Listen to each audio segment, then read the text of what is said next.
Week's episode of UCN News. I'm Andrew Banstra. Here's what's in the headlines for today. Buena Vista art majors are hosting their senior show. The theater program is inviting you to their spring day. Student Senate voting is coming up this week, and we will listen to one of BV's past professors and two past administrators. Let's go ahead and get started with the Senior Art Showcase. As a senior art major, a requirement for your graduation is that you must plan, create, and host an art exhibit. 5 seniors, Rebecca Artemidge, Emily Bunch, Mackenzie Montler, Yasina Terin, and Courtney Weaver came together to do just that. Titled XX, the exhibit will feature a range of artwork including prosthetic sculptures, illustrations, digital design, and installation. The group decided on the title XX because they felt it represented all of them. While their artwork may not share connections, they do share a connection, which is they're all female, and that is represented by the XX chromosome. One of the pieces in particular, created by Rebecca Artemidge, is a light installation that brings to life the influences she felt while spending time abroad in South Korea. Taking place on a staircase, her piece includes motion graphics that are timed to music.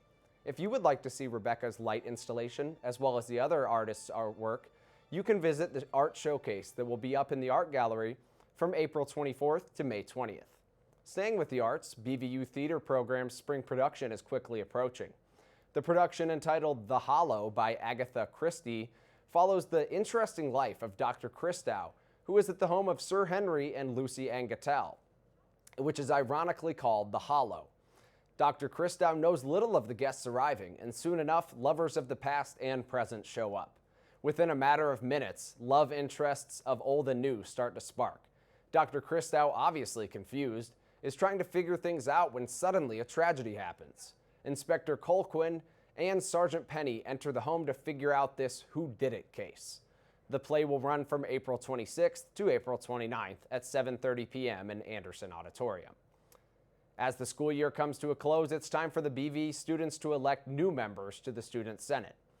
Beginning on Friday, April 21st, voting opens up for the at-large members of Student Senate. These are the positions that act under the executive members of the Senate.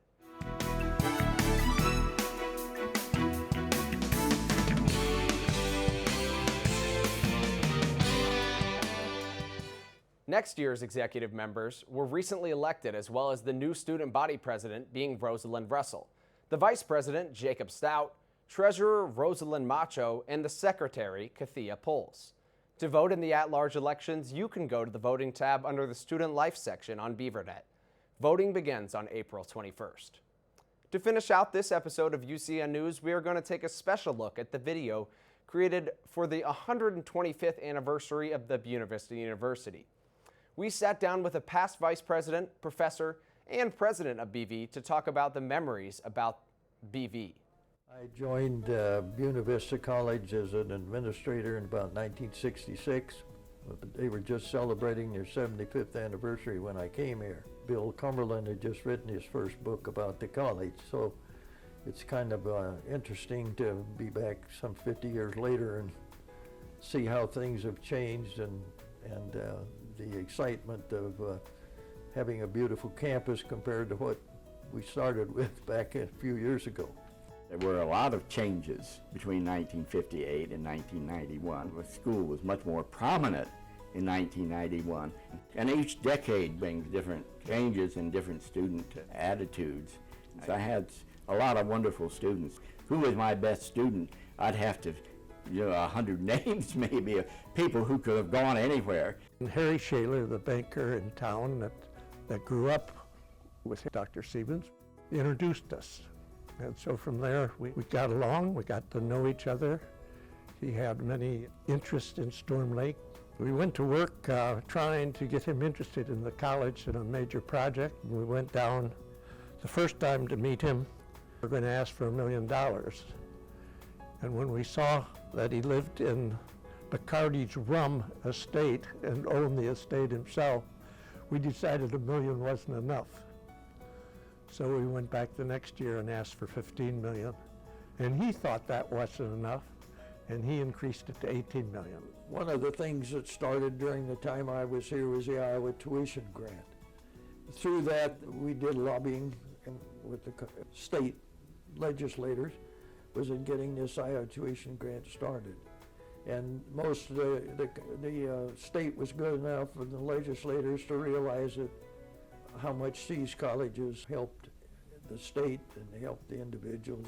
The building of the arch, and then they put it down there, and when we had the Sieben field house, we marched through that. And I think that today is one of the more meaningful things at Buena Vista. The college had no traditions when we came. That was the hardest thing to start. And the first time we walked through the arch for graduation, part of the student body objected and wasn't going to show up. The next year, it was raining, and the students said, if you don't have it, we are going to come to baccalaureate. It's always great to hear stories of BV's past. There have been a great deal of memories and traditions made over the 125 years. Well, that's all we have for you today. If you have any suggestions for stories that you think we should cover for our next show, go ahead and contact us on Facebook at UCN Studios. All of us here at UCN thank you for joining us, and we'll see you next time. I'm Andrew Banstra, and you've been watching UCN News. Good night.